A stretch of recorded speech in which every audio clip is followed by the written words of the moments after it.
I want you to hit me as hard as you can.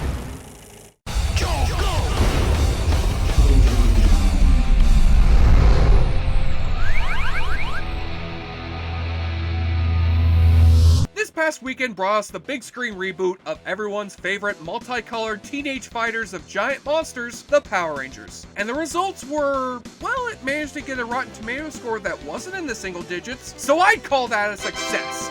But for 90s kids like me, nothing can replace the great times we had with the original Mighty Morphin Power Rangers. With the show taking fight scenes from the Japanese Super Sentai TV show and filling the rest of it with new scenes starring American actors, it was nothing short of a phenomenon. The toys, the video games, the tomato-flavored pastas, the instructional dance videos.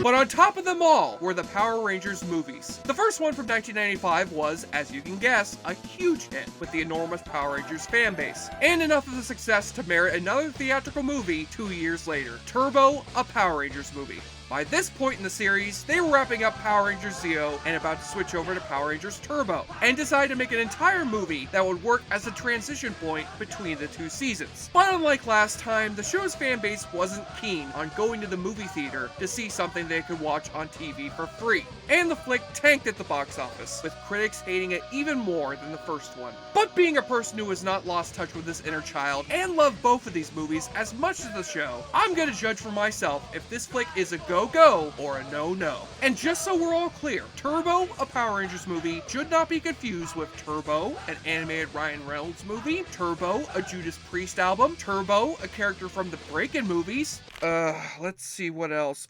Turbo, a Marvel comic book character. So we begin with an opening crawl that looks not at all like another sci-fi franchise owned by the same studio as this movie, which tells us of a wizard on a distant planet named Larigo, who in addition to looking like the half-formed hellspawn of Amanda Seyfried and a Furby, also holds a key that opens the gateway to other dimensions. And he's being pursued by the galactic pirate Divatox, who needs Larigo and his key to enter a portal to the island of Maranthius, where she plans to meet with a demonic lava creature known as Malagor, so that the two of them can marry and she can rule the galaxy. But a wrench is thrown into her plan when Larigo transports himself to the planet Earth in order to seek the help of the Power Rangers, whose lineup at this point in the series consists of Tommy, Adam, Tanya, Kat, Rocky, Colt, Tum Tum, Ringo, Groucho, Shemp. Whoa, sorry, I got a little lost there. We see the Rangers training for a charity fight to benefit a youth shelter, where Rocky suffers a serious accident.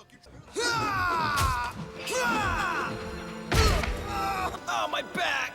Can we get some help? Man, I'm so stupid. And thus, the film takes a tragic turn when Rocky is paralyzed from the waist down, and he asks Clint Eastwood to put him out of his misery. I'm gonna disconnect your air machine, and you're gonna go to sleep.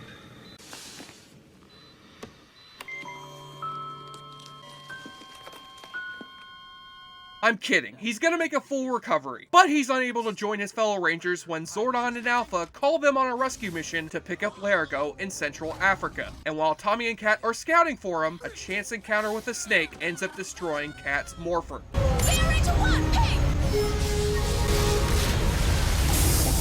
Let me get this straight. You create a device to turn whoever wears it into a warrior with great agility and strength, and you don't think to make the fucking thing waterproof? But they end up finding Larigo, and find out that Divatox has followed him to Earth, along with their two goons, Rygog and Elgar. And he looks like if Gary Busey became a conehead. How am I doing today, Gary Busey? Divatox plans to lure Larigo into her hands by holding his wife and baby hostage, and has also managed to capture the Rangers' former partners, Kimberly and Jason, so they can serve as human sacrifices for the evil Malagor. And what would a Power Rangers adventure be without those rapscallions Bulk and Skull, who have now managed to get jobs as police officers? Who in the hell would let Bulk and Skull have access to guns?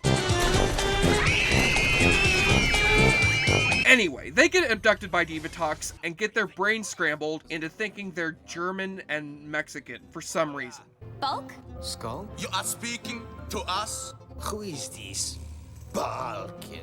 Skull. So Divatox's goons fool the Rangers into giving them Larago, and Zordon convenes the Rangers around a giant Simon board so that they can get their new turbo powers, which gives them new costumes and shiny new vehicular turbo Zords that can adequately fight against the forces of Divatox. Catherine, yours is called Wind Chaser. Tanya, Dune Star is your Turbo Zord. Tommy, Red Lightning will serve you well. Adam, Desert Thunder will be yours to command. And before they set sail to rescue Larago and their friends, they are joined by the man who's sent out by Rocky to take his place as the new Blue Ranger. Justin, a 12-year-old kid from the youth shelter who happens to find out the Rangers' secret identities. Guys, I'm the new Blue Ranger. Alpha had to give me a crash course in driving. Good thing you don't need a license to drive a Zord. Okay, I find a few problems with this choice. 1, this boy has no athletic skills as far as I can see. 2, he has Johnny Ramone hair. And 3, he's a 12-year-old child! But that's only one of many things which bug me about this movie. Because though that first Power Rangers movie is pretty damn bad in retrospect, it felt like a movie. You could see that they had a bigger budget and scope, and they used those to their advantage. But Turbo literally just feels like a long episode of the TV show. Right down to the fact that Zordon has gone from looking like an actual human head to again looking like he did on the show, like the blurred head of the lead singer for the Pixies.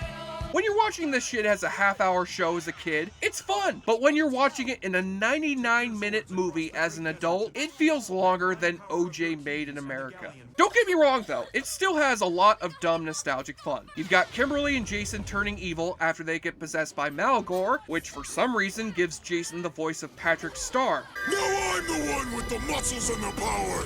No! No! This one is mine! No! This is Patrick! And then you have the Rangers finally facing off against Malagor with their new Megazord, which now has the charmingly cheap rubber suits of the original show and not those CGI monstrosities from the first movie. But ultimately, this sequel goes to show that you can have too much of a good thing, especially when you take the nostalgia goggles off and realize how dumb this show truly was. I mean, if this is the crap that our parents had to suffer through with us as kids, I would like to sincerely thank mothers and fathers all across America for having to endure the Power Rangers with your children. Your sacrifices were not made in vain.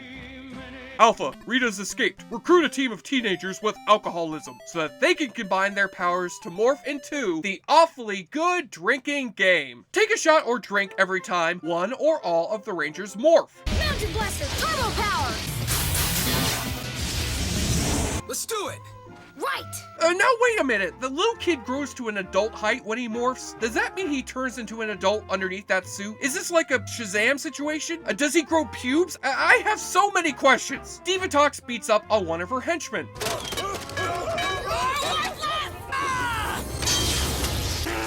Not again! Look, if any henchman from Power Rangers deserve to get their hand fucked up like that, it should be that annoying ass Alpha 5.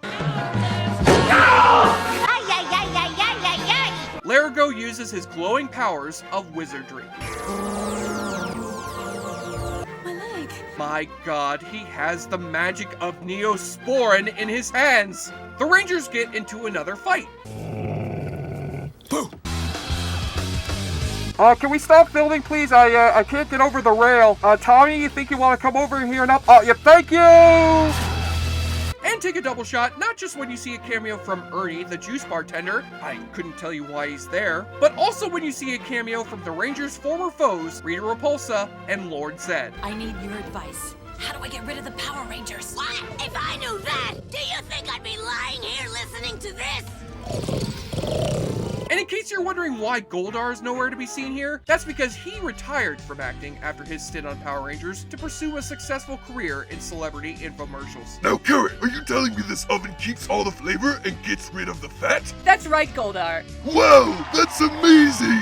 And on the nudie watch, I don't think there's any getting around the fact that Divatox's cleavage is showing prominently through most of this children's film. I mean, hey, if they can rip off Ivan Ooze's look for Apocalypse in the last X-Men movie, why not rip off Divatox for the next X-Men villain? I don't know, call her Boobilicus. On the enjoyableness continuum scale from Bold to Bruce, Turbo, a Power Rangers movie, will have you thinking that Power Rangers Christmas Special isn't so bad in retrospect, and combines its swords to form a 5 out of 10. So we get 2 Power Rangers movies, yet not a single Big Bad Beetleborgs movie? Man, life is just not fair. I'm Jesse Shade for JoBlo.com, and like any good Power Rangers episode, let us end with a message from the Power Rangers.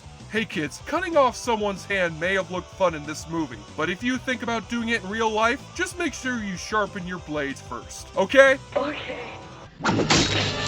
This was a message from the Power Rangers asking you to play safely. JoBlo, he sure likes to drink a lot. JoBlo